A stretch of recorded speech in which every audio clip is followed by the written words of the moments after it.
Ladies and gentlemen, my name is Neuro, and today we're going to do a brain science for beginners on cognitive bias.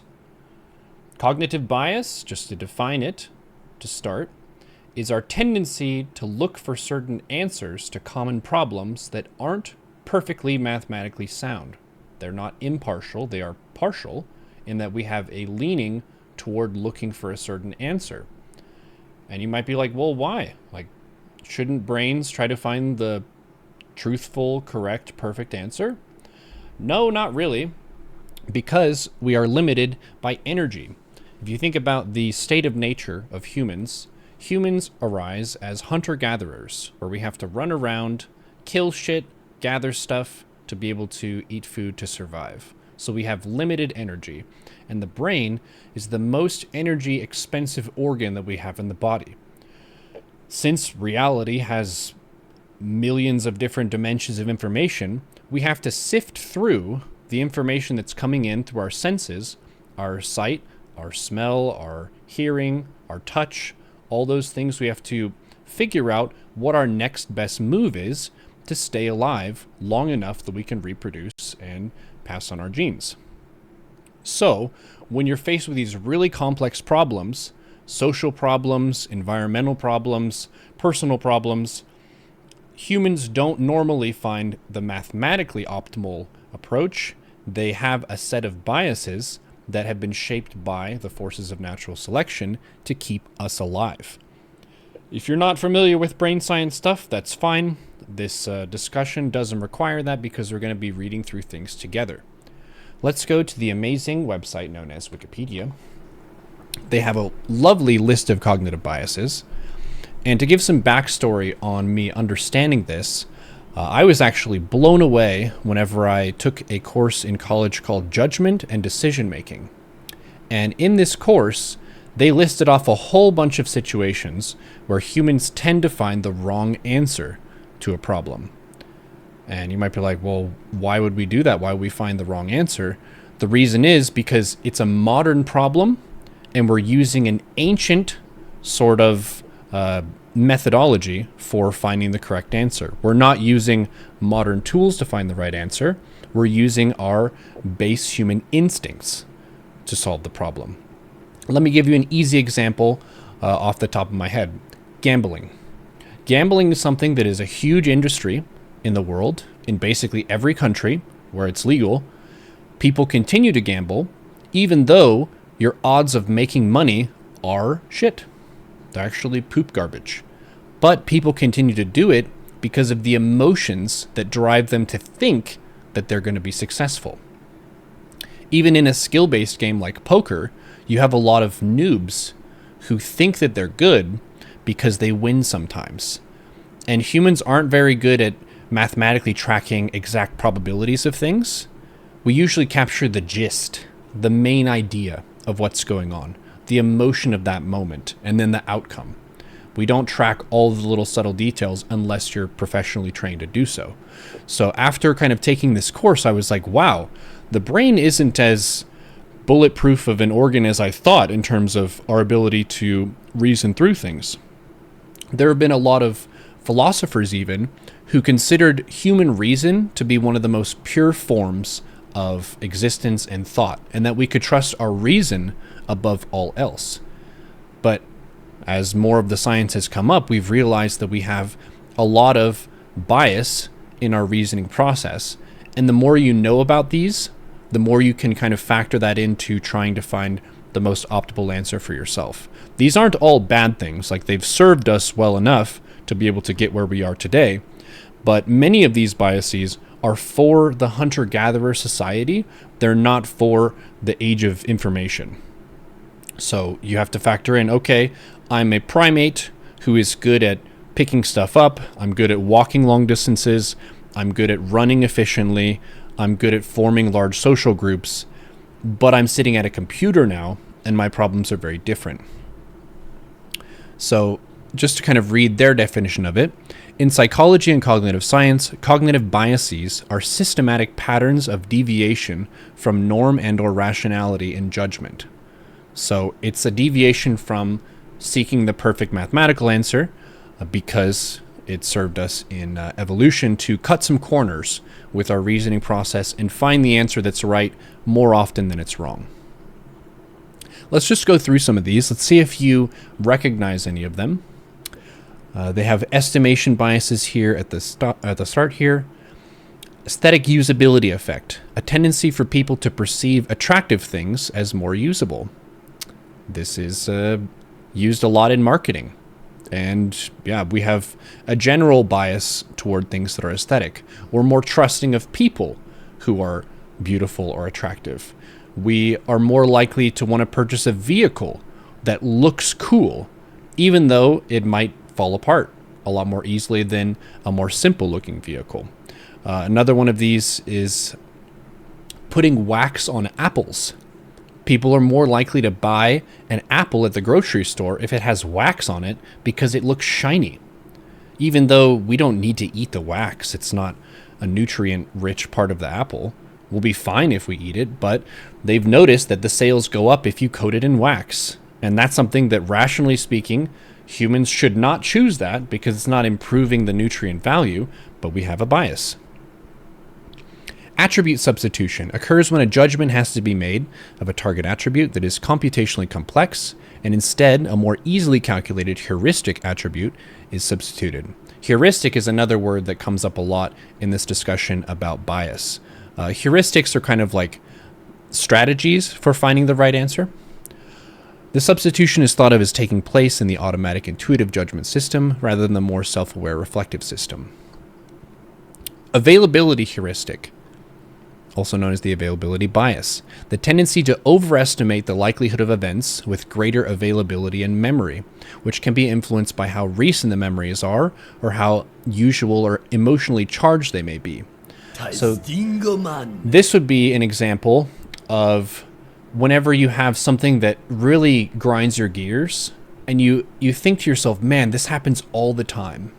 Say you get bad Dota teammates in a couple matches or whatever, and then you say, man, I always have a bad teammate, because you're drawing on the emotion of the matches where you did have very bad teammates, and you're forgetting the matches where you had average or normal teammates. Question in the chat, is the wax not for preservation of apples? I leave it to you to research that. I thought it was for the aesthetic, but maybe it preserves them. I have no idea. I'm open to learning here too. So kind of like the usual Agent Smith disclaimer. I'm not an expert in everything I talk about. I have a bachelor's in brain science. I don't have a PhD.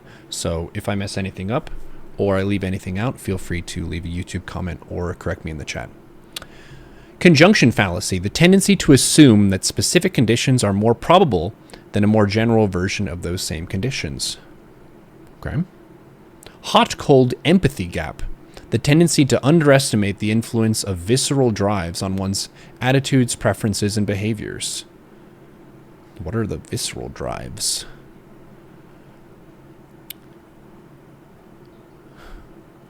You can basically dig into all of these other things. One of the things that's really nice about Wikipedia is they link the sources cited for stuff. So if you're ever skeptical of like, well, is this true? Is this true right here? You can click this number here and it'll link to an actual like more official place where this information came from. People have the ability to edit Wikipedia, so you can't trust everything that's on there, but it tends to be a fairly robust website in terms of organizing the information and then linking to where the information was sourced from. Big fan of Wikipedia. It's a great place to just learn a bunch of stuff randomly if you choose to. Tachypsychia. When time perceived by the individual either lengthens, making events appear to slow down, or contracts. Yeah, our perception of time is something that can wobble a lot based on circumstances. If you're at the Department of Motor Vehicles and you're waiting in line, time seems very slow. If you're having a really good time and then you feel like, oh no, the evening is already over. It's that same sort of thing where our perception can feel different even though time is technically moving at the same rate unless you're traveling near the speed of light. Time-saving bias, a tendency to underestimate the time that could be saved or lost when increasing or decreasing from relatively low speed, and to overestimate the time that could be saved or lost when increasing from relatively high speed. So I know that I've definitely made quite a few misjudgments over the course of my life in understanding how long different tasks will take. I'm a very optimistic person, and my mind usually leans toward thinking that things will go well. So whenever it's like, we need to go from this location to that location, usually I will be like, okay, that should take us about 15 minutes. But if something goes wrong or you're held up for some reason, it could take longer than that. So I know that I tend to have the leaning toward thinking that things are going to be really smooth and go without a hitch, but sometimes they do. Let's see what else we got. Anchoring bias is a very big one. Focalism, it's the tendency to rely too heavily or anchor on one trait or piece of information when making decisions, which is usually the first piece of information acquired on that subject. This one happens a lot with sales. If you're trying to sell a car and you want to get a good price for the car, say you're the person who's selling it. Let's say the car is worth $35,000 to manufacture it, just as an example. You want to sell it for more of that so you make a profit. The question is, how much profit can you get? If you put a sticker on the car that says $50,000 and someone walks in, they think that, okay, $50,000 is the starting value of the vehicle. So if I argue that down to like $45,000, that was a really big win for me. But they can really put whatever they want as the price of the vehicle and rationalize that however they want to. For you to actually know what it's worth would require some research and expertise. But that's a big way that you can make profit, is just to set the starting price really high. And if it does get negotiated down, you still have a profit, because people, they get anchored on that first number they see. It's like, oh, $50,000. Well, I wonder if I could kind of schmooze with them a little bit and try to kind of argue that I should be able to get it for whatever lower price, when really they may have already factored that into their plan. The person who's doing the sale knows that you'll feel really good if you argue a price down. So anchoring bias is very, very key for just how we perceive information. Another one too can be, if there's a crime and there's a suspect and they point to one person, they might get hooked on that first suspect rather than think about the other ones, just because you tend to hook on to whatever the first piece of information is and then move from that starting point, rather than being able to say, okay, what if this is completely untrue? I don't know where it's going to be in the list here, but there's a bias that I know very well called the credulity bias, from the word credulous. Humans tend to trust other humans more than they distrust them, especially if they have other factors like attractiveness and so on, or charisma. So if someone tells you, hey, there's a bear that's running at us over here, we need to leave, you tend to trust them rather than be skeptical of them in a vacuum, just because if you distrust humans as a default state, you were eaten by bears or saber-toothed tigers or whatever predators were abound back in the day. So be skeptical in the sense of knowing that you will tend to be trusting rather than distrusting on average. Credulity bias. Oh, the Dunning-Kruger effect. Press 1 in the chat if you know what this one is. This is one of the most well-known of all biases, and it's one of the most cringe, but it's real, and it can hurt you and the people you love the most. Dunning-Kruger is the tendency for unskilled individuals to overestimate their own ability and the tendency for experts to underestimate their own ability. So it's interesting that it has that second part there. Most people know about the first part. Unskilled individuals, they don't know enough about the skill set to know that they're bad at it. And they might have different parts of their ego where they're like, I think I'm gifted, I think I'm good at stuff, I think I could reason my way through this. I got slapped in the face with the Dunning-Kruger effect whenever I tried to play poker for the first few times. I had good grades in school. I left for college 2 years early. I got Gladiator and WoW. I felt like I'm a super gamer. I could own at poker, right? Like, I could own these guys. They're going to be making bad decisions. I'm going to make better decisions. and I loaded up 4 tables of online poker on my laptop. I was in Canada at the time, and I ended up losing on all 4 of my tables. Like, I was slowly losing money. I was playing the lowest stakes there was. It was micro stakes, so like you're playing for pennies, and I think it's a $2 buy-in for each table. So very tiny amounts of money, but I was still losing. And I got so discouraged. I was like, man, I thought I would be better at this. Like, am I just really unlucky here? So I was like hella sad. And I went back to the hotel and I went to bed early. And I was like, when I wake up, I'm just going to try to read the forums on poker. I'm just going to read and see what they're talking about. And when I got up and I checked out the forums, I didn't even know what the words meant. They were talking about the names of all the different positions. They were talking about hero and villain. They were talking about different opponent archetypes. They were talking about range versus range, betting lines, all these things that I don't know what that is. And my eyes were opened. It was like, wow, I didn't even know how ignorant I was. It doesn't matter if you have a fast, fluid learning rate. If you don't know about the skill set, you will be unskilled. That's simply how it is. So Dunning-Kruger effect is a very strong bias for a lot of people, especially if they can't really describe what expertise means for the skill. They'll just kind of go off their own innate sense of self-esteem. So Dunning-Kruger effect, watch out for that one. Gambler's fallacy, the tendency to think that future probabilities are altered by past events when in reality they're unchanged. Here's an example of this. In Dota, there's a top rune and a bottom rune. And say the top rune spawns 3 times in a row. So at 6 minutes, it's a haste top. At 8 minutes, it's a double damage top. And at illusion, at 10 minutes, they're all top. The mind wants to think, okay, now we're due for a bottom rune. So I want to check there next.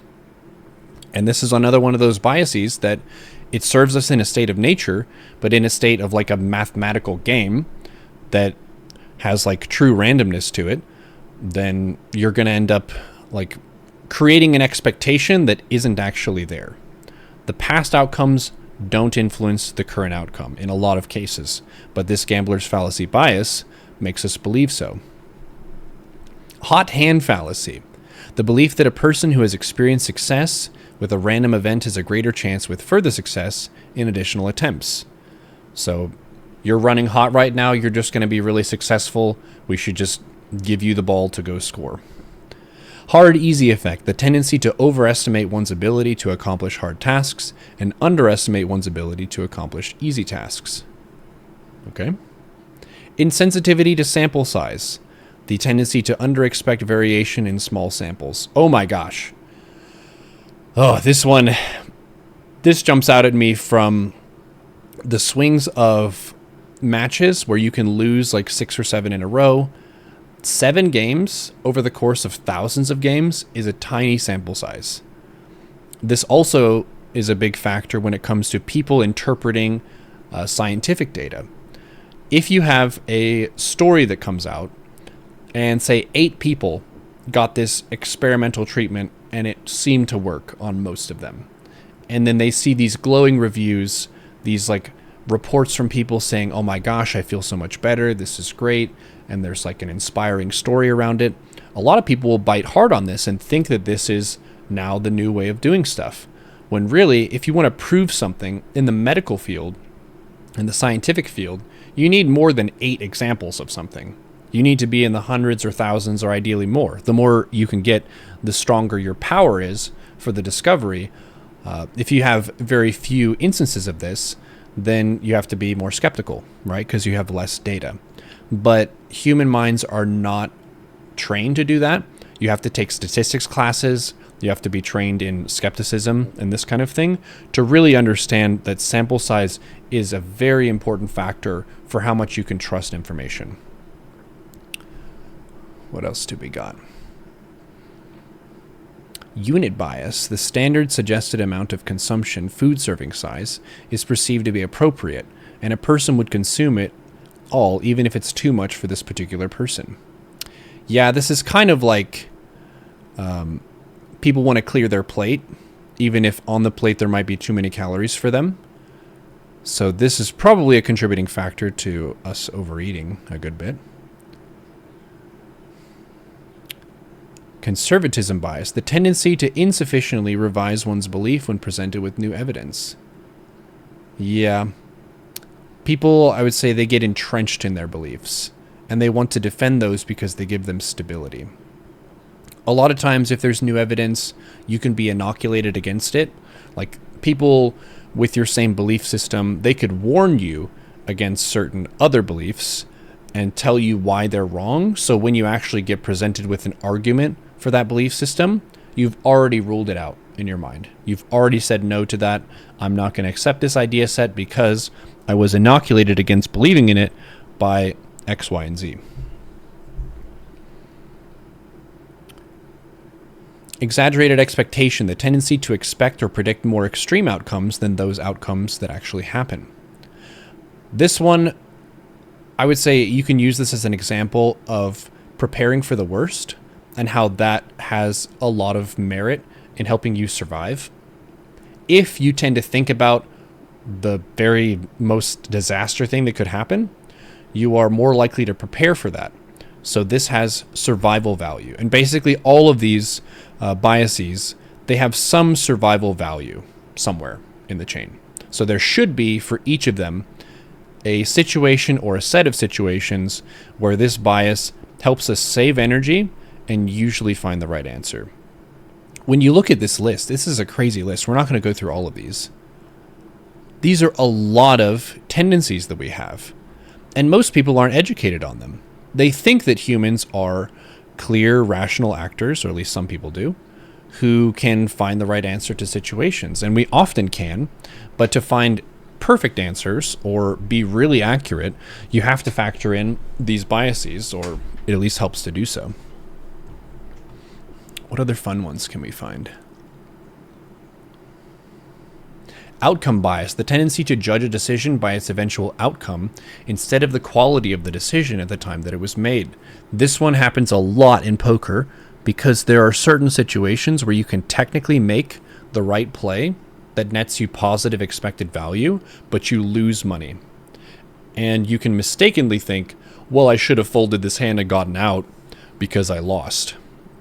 When in reality, there are a lot of hands where you should play it and get yourself all in because you're favored to win more than you're expected to lose.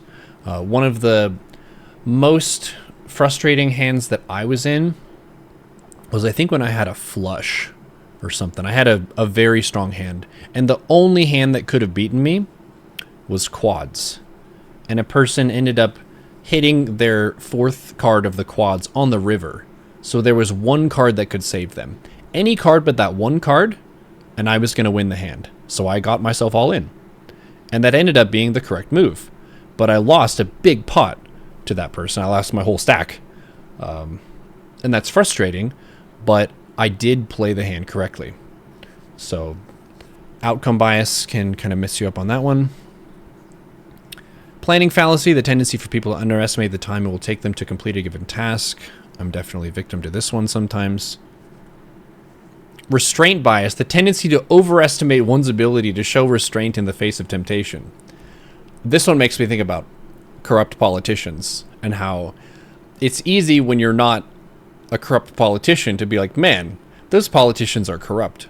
But how many people who think that or say that would refuse an opportunity to get a bunch of money from someone to make a decision for them? It's tough to say. You won't really know unless you get in that situation. Sexual overperception bias, the tendency to overestimate sexual interest of another person in oneself. And sexual underperception bias, the tendency to underestimate it. So this would be you not being able to accurately assess how attractive you are to certain people. And this can be based on just your self-esteem and your self-image. You might be more attractive than you think, or you might be less attractive than you think. And a lot of that relies not just on you, but on the other person's taste. So it's a very complex assessment.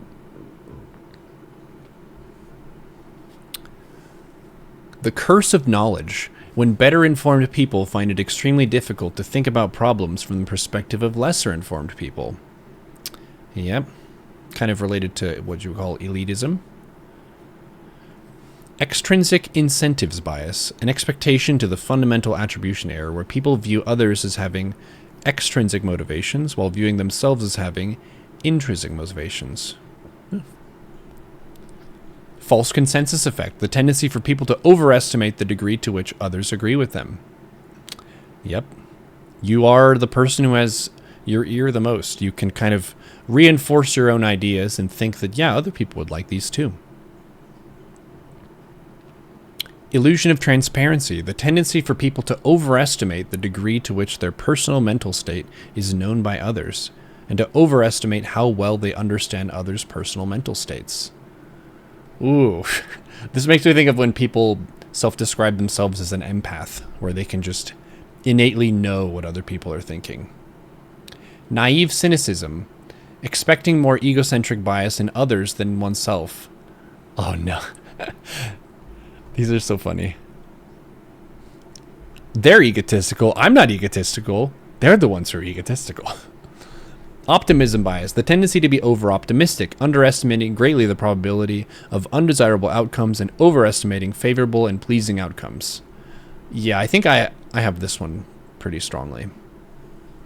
I tend to think things that will go really well. Outgroup homogeneity bias, where individuals see members of other groups as being relatively less varied than the members of their own group. This is super obvious in politics between left and right. People who are leftists think that people who are right-wing, they all kind of think the same. They're less intelligent. They have less variation in their opinions. On the right, the same thing happens. They think that the leftists are all just drones who all just follow the propaganda and stuff. But within your own group, you see all the differences and the nuance because you're there and you see what other people are saying and you see how there's disagreement within the group. Pessimism bias, the tendency to overestimate the likelihood that bad things will happen. I think for some of these, there's a bit of room for personality and also just your experiences in life. If you've had a lot of bad things happen, it's easier to be pessimistic. If you've had a lot of good things happen, it's easier to be optimistic. Spotlight effect, the tendency to overestimate the amount that other people notice one's appearance or behavior. Okay. Worse than average effect, a tendency to believe ourselves to be worse than others at tasks which are difficult. Again, kind of related to self-esteem. Ambiguity effect, the tendency to avoid options for which the probability of a favorable outcome is unknown.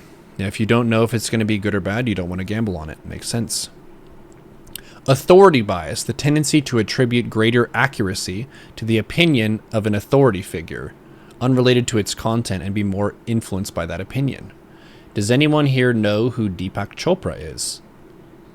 Because he actually abuses this bias when he debates people by pointing to the degrees that he has. I believe he has a few actually good college degrees. Maybe a PhD and a master's or something. I don't know exactly. But I've seen him debate people and then throw out that he has degrees as trying to back up his argument. And a lot of people will say, well, this person did study a lot, so they must be correct. But that's a bias. Automation bias, the tendency to depend excessively on automated systems, which can lead to erroneous automated information overriding correct decisions. Sometimes your maps is wrong. Sometimes you would be able to find a better answer, but we like to trust the robots because they save us a lot of energy. Default effect, the tendency to favor the default option when given a choice between several options. Framing effect, tendency to draw different conclusions from the same information depending on how that information is presented. Yeah, this one happens all the time when it comes to gossip, as an example. If someone is telling a story about someone else, they have almost full control in how that is framed by the language that you use to describe the person, the way that you advocate for your angle of what's going on. If they don't have any information outside of that, you have a lot of leeway in just kind of shaping other people's perspective by how you frame it. Loss aversion, perceived Disutility? I haven't seen the word disutility before. Cool. Of giving up an object is greater than the utility associated with acquiring it. You don't want to lose stuff. You want to hold on to what you have because in a state of nature, the future is uncertain, and you would rather favor keeping what you have than risking something in the future.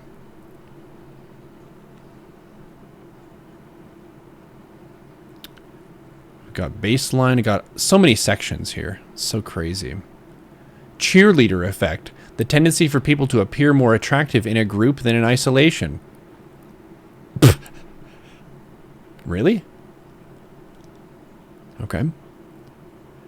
Ballot order effect, where candidates who are listed first often receive a small but statistically significant increase in votes compared to those listed in lower positions. I did not know that one. Capuchin monkeys have loss aversion. Some of the biases are very evolutionarily ancient. Yes, animals, non-human animals would have a lot of these too. For sure. Because if they have similar goals in a state of nature, then it would serve their minds to find similar answers.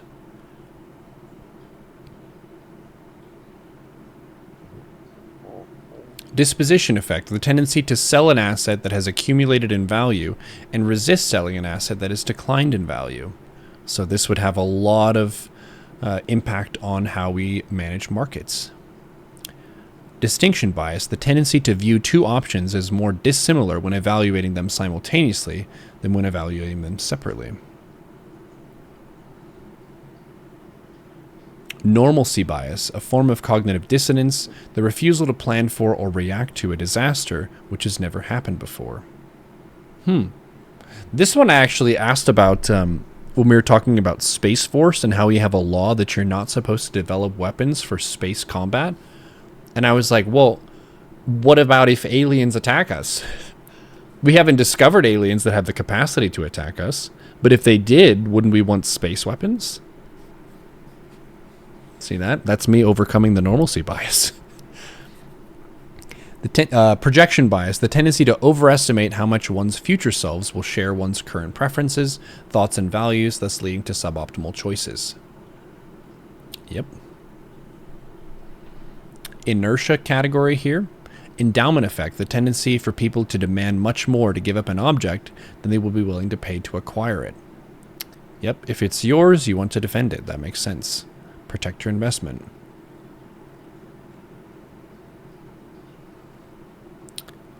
Shared information bias, the tendency for group members to spend more time and energy discussing information that all members are already familiar with, and less time and energy discussing information that only some members are aware of. Yeah, this is like having a conversation where everyone feels included, which can feel good, but it's oftentimes not as productive. Like, say you have 8 people. You could talk about something that all 8 people are familiar with, or you could talk about something that half of the people are familiar with. If half of the people are familiar with it, then 4 other people will be learning about it if you talk about it. So there's a lot of value to be gained whenever you share information that not everyone is aware of. But there's a bias toward wanting to include everybody. Status quo bias, the tendency to prefer things to stay relatively the same. This is the story of the Shire. Well-traveled road effect, the tendency to underestimate the duration taken to traverse often traveled routes and overestimate the duration taken routes that are less familiar. Chat thinks that we're effed up anyway if aliens attack us. That may be the case. Present bias, the tendency of people to give stronger weight to payoffs that are closer to the present time when considering trade-offs between 2 future moments. This, I think, it feeds a lot into wanting to make money this quarter rather than having more of a long-term approach. A lot of economy, kind of American business and industry, and probably global as well, they want to make money now. It looks good to make money now. Making money much later on, you could make relatively more, but it doesn't feel as good as knowing that in the next quarter you're going to make some because it's closer to you. Reactance. The urge to do the opposite of what someone wants one to do out of a need to resist a perceived attempt to constrain one's freedom of choice. That's funny. This, you could call this defiance, I guess, as well. If someone wants you to do something and you try to do the opposite. Effort justification. A person's tendency to attribute greater value to an outcome if they put effort into achieving it. Yep. IKEA effect. So if you put it together, you think that it's better because you took part in that construction.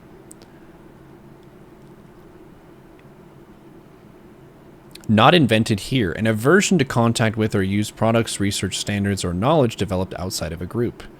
There's a bit of rivalry between East and West with this, especially skepticism of China.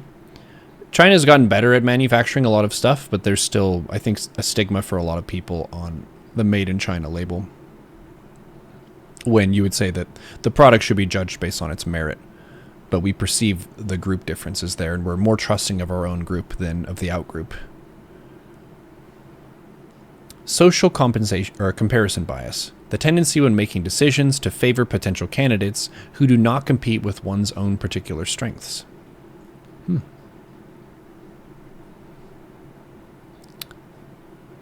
Cognitive dissonance is the perception of contradictory information and the mental toll of it.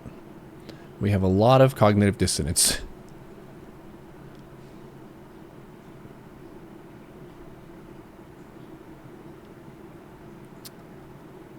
Groupthink, which is the psychological phenomenon that occurs when a group of people in which the desire for harmony or conformity in the group results in an irrational or dysfunctional decision-making outcome. Group members try to minimize conflict and reach a consensus decision without critical evaluation of alternative viewpoints by actively suppressing dissenting viewpoints and by isolating them from the outside influences. Yeah, this one, again, feeds into politics a lot. And I think this is part of why we've been failing to make good policy changes between the two parties, is for both European politics that I've seen and American politics, the distance between the left and the right is really wide right now, really far. And a lot of that is because there's so much negativity toward the other side. There's not really asking the question of, like, what if their solution was better for us for this? Like, if you even ask that, if you even ask, would the other side's solution to this problem be better than ours? You get yeeted. You get kicked out. You're weak. You don't have your strength of convictions of our group. So groupthink is very crippling to your ability to understand the other side and also to compromise with them and collaborate. Group shift, the tendency for decisions to be more risk-seeking or risk-averse than the group as a whole if the group is already biased in that direction. Illusory truth effect, the tendency to believe that a statement is true if it's easier to process or has been stated multiple times, regardless of its actual veracity. Oh my gosh, the foundation of conspiracy theories.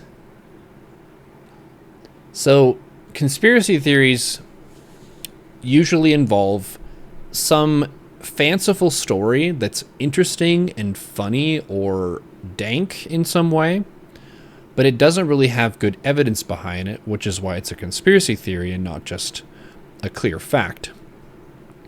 And one thing that's kind of related to this is humans prefer a weak or a bad answer to no answer to a problem. I've noticed this like pretty early on, I would say in college, when it comes to people's stances on things. They really don't like getting the answer, we don't know. Are there aliens out there in the universe? We don't know. Statistically, there probably are, but we haven't gotten really firm evidence of them. But we don't know is a very unsatisfying answer.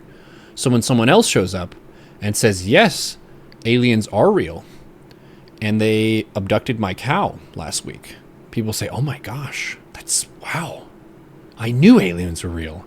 Because it gives you something that's easy to process, that's interesting, that fills that void in your mind of what's the answer to this question, rather than the I don't know.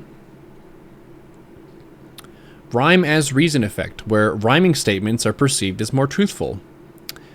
So in the fantasy context, devils use this. They speak in rhyme often. certainly swaying people to take bad contracts, no doubt. Salience bias, the tendency to focus on items that are more prominent or emotionally striking and ignore those that are unremarkable, even though this difference is often irrelevant by objective standards.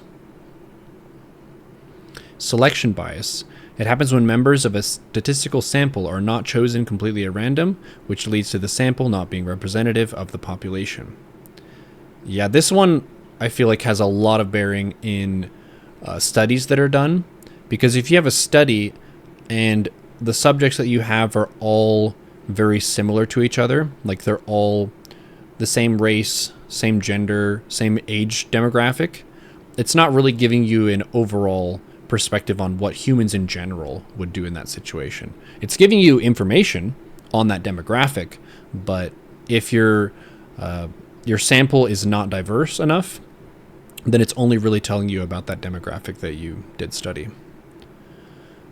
Subadditivity effect, the tendency to judge the probability of the whole to be less than the probabilities of the parts. Cool. Truth bias is people's inclination toward believing to some degree the communication of another person, regardless of whether or not the person is actually lying or being untruthful. Yeah, this is the credulity bias, basically. We have a lot of outcome biases. Belief bias, an effect where someone's evaluation of the logical strength of an argument is biased by the believability of the conclusion. Confirmation bias, the tendency to search for, interpret, focus on, and remember information in a way that confirms one's preconceptions. Ladies and gentlemen, confirmation bias, we've just found the fulcrum of rage bait political content in social media. This is it. Confirmation bias is like a drug. It feels so good. It feels so good to see the opposite side get owned. People can't stop it.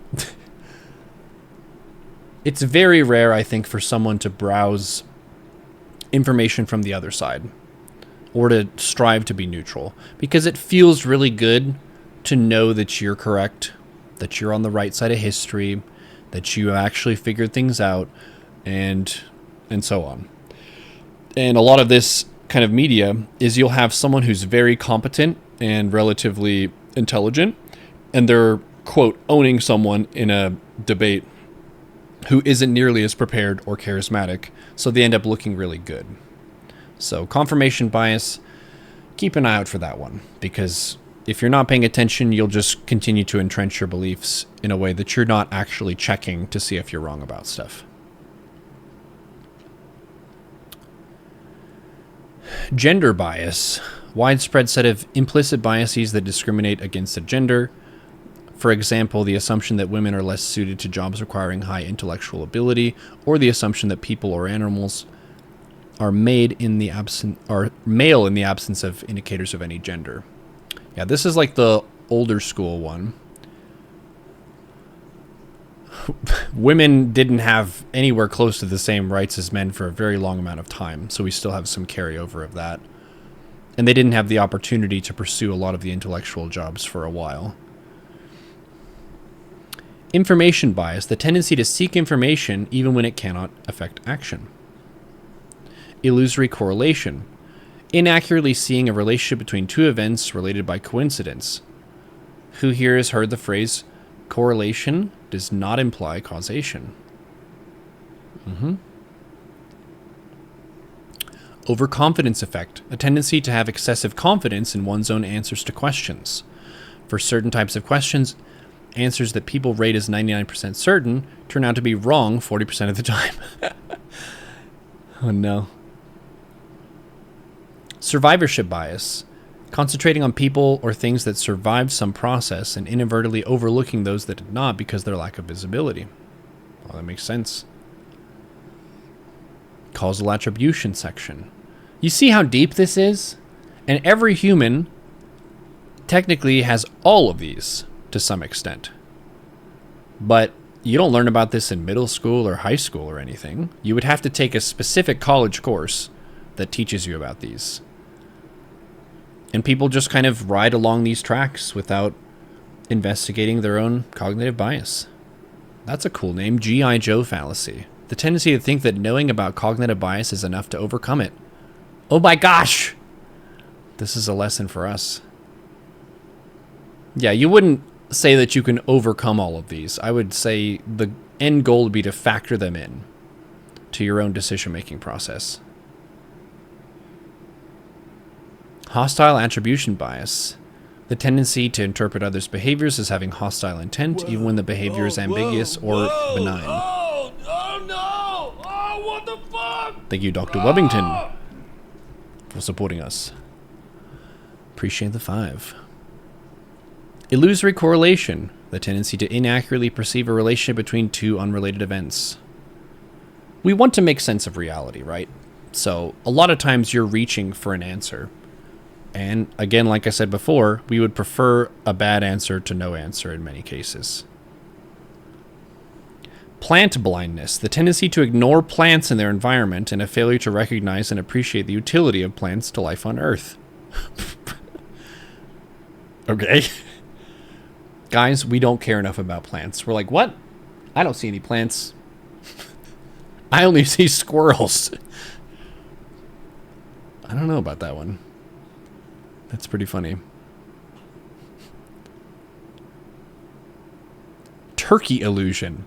Absence of expectation of sudden trend breaks in continuous developments. Why is it called the turkey illusion? Egocentric bias. Recalling the past in a self-serving manner. Remembering one's exam grades as being better than they were, or remembering a caught fish as bigger than it really was. Yeah, tall tale. You know about this one. In-group bias, the tendency for people to give preferential treatment to others they perceive to be members of their own groups. Ooh. This one has a lot of bearing in how you decide to identify yourself. We have a lot of identifiers these days. What political party are you a member of? If you say the opposite party of a person, they immediately are going to treat you less good than if you said you were of their same party. Which is why I don't really like saying that I identify with any party, just because it puts a sticker on you that puts you with a group that you don't really have much influence over, and then people are going to judge you for that. But just as a fun spoiler, I'm not a huge fan of either of our main parties in the US. Ostrich effect. The tendency to avoid acknowledgement of an obviously bad situation, to avoid the bad feelings that may come with acknowledgement of the situation, as an ostrich can stick its head in the sand. Self-serving bias. The tendency to claim more responsibility for successes than failures. Oh yeah, this makes sense. It can manifest itself as a tendency for people to evaluate ambiguous information in a way beneficial to their interests.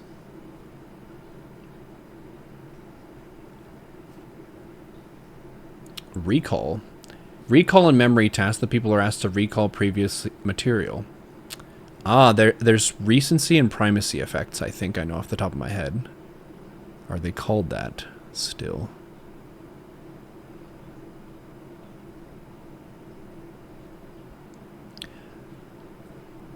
Persistence, the unwanted recurrence of memories of a traumatic event.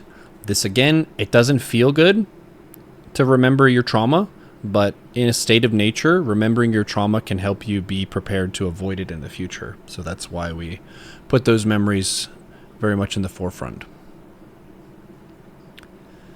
False memory, where imagination is mistaken for a memory. This is a big part of why eyewitness testimony has been a weaker form of evidence over time. People will think about stuff a bunch and sometimes confuse their memory with what they think might have happened.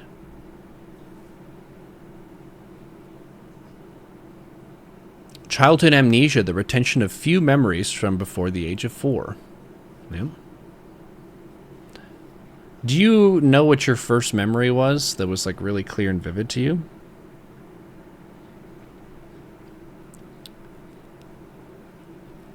And then on top of that, I might have actually confused what I think is my first memory with a video of that.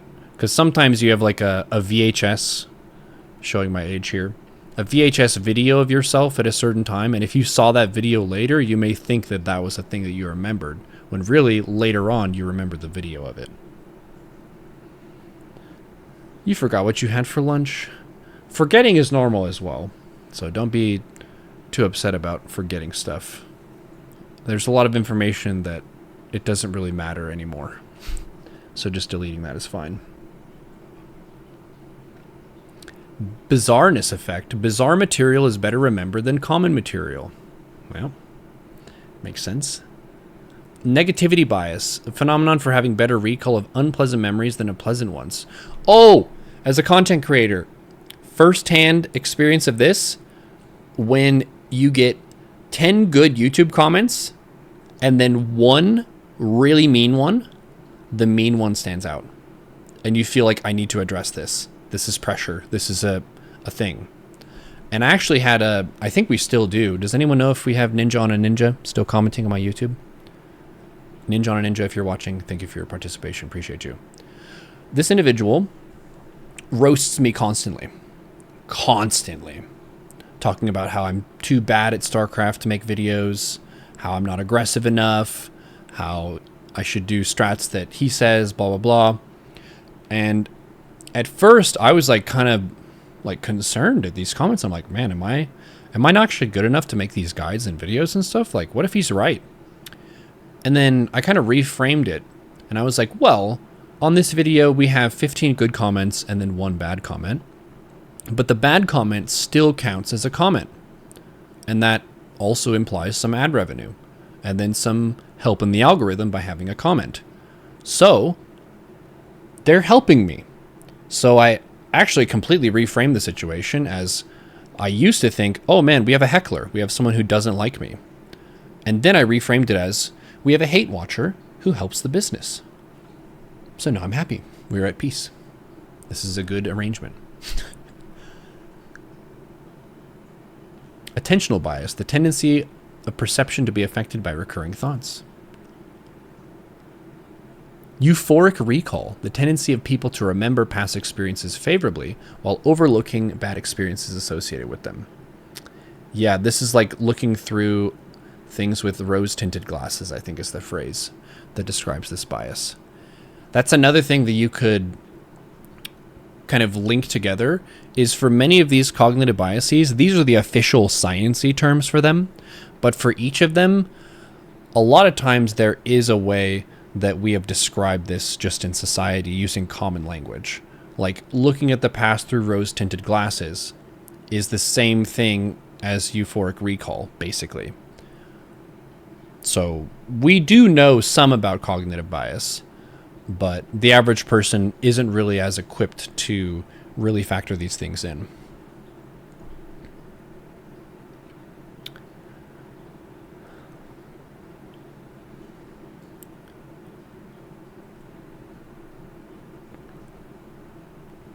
Okay, what else we got?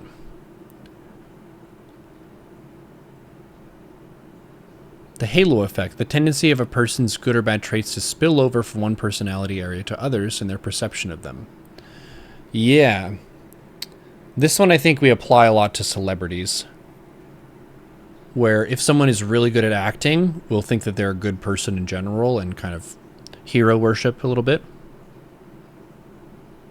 Backfire effect, the tendency to react to discomforting evidence by strengthening one's previous beliefs. Bandwagon effect, this is a big one. The tendency to do or believe things because many other people do or believe the same. Related to groupthink and herd behavior. Man, can we just point out that the way that the COVID situation was politicized was very, very shallow and cringe and very tribal. The nuance of letting people make the decisions about the vaccine and so on, the hatred of how people treated each other for how they chose to navigate that situation, and the lack of like just laying out the science for people. Embarrassing. Women are wonderful effect, the tendency to associate more good attributes with women than with men.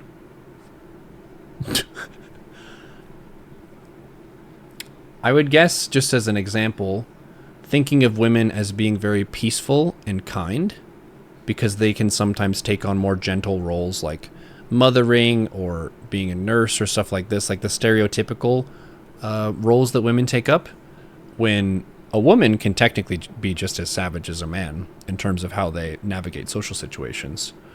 You can lie, you can backstab, you can betray people, you can talk shit about people, you can use weapons, all of that kind of stuff. People are people. Stereotyping, expecting a member of a group to have certain characteristics without having actual information about that individual. Super common. Super common to stereotype.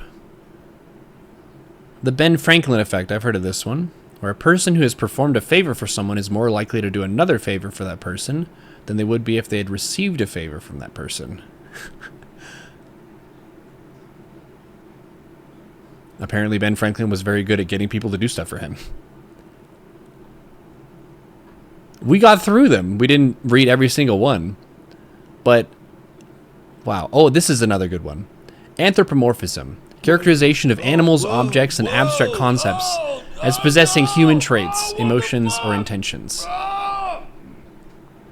And there's an opposing bias, which is not attributing feelings or thoughts to another person, which is dehumanizing perception. Anthropomorphism.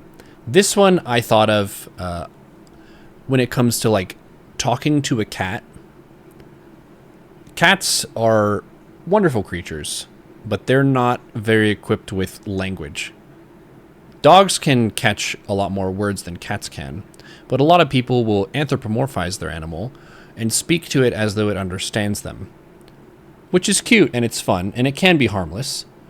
But it is definitely a bias where we project more humanity onto an animal than is actually there. Cats are adapted to solve different problems. Naive realism, the belief that we see reality as it really is, objectively and without bias, that the facts are plain for all to see, that rational people will agree with us, and that those who do not are uninformed, lazy, irrational, or biased. This kind of sums up the whole thing, in a sense.